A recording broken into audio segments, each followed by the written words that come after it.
Hello guys, good morning. Ito pala yung uncle boss nyo. Kakagising ko lang nito. Kaso, parang di ako nakapagbihis. Tulog pala ko ulit. Ito pala yung asawa ko sa trabaho. By the way guys, nililigpit ko na yung higaan ko. Yan yung daily routine ko. By the way guys, Bisacol pala ako. Bisayang angkol. Nandito ako sa Luzon, may pagsapalaran.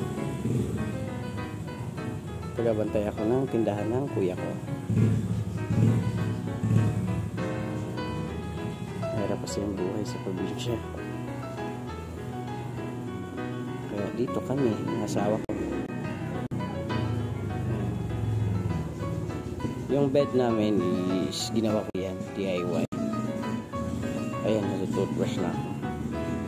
Pero guys, di pala ako natutoothbrush araw-araw. Joke lang, kahit totoo. Para pag itatawa ba?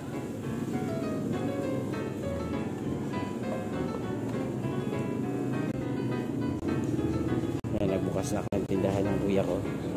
Bumili na rin ako ng pandesal. Ayan, pandesal.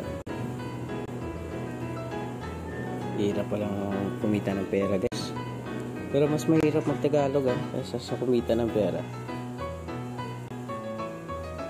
kasi ako sanay sa Tagalog.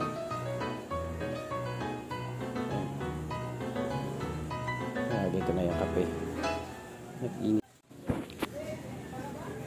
Tapos kinuha ko na yung mainit na tubig. Parang napansin ko yung ginamit ko palang basahan sa motor ko. Pero okay lang yan, walang din naman yung iinom Ayan, nilagay ko na yung mainit na tubig sa mainit na kape. Sa kape pala. Pakapi-kapi na lang yung uncle nyo. Hihintay na may bumili. Ganda talaga ng simpleng buhay. Wala kang inaapakan na tao. Paano mo mapakan, mas mababa ka pa.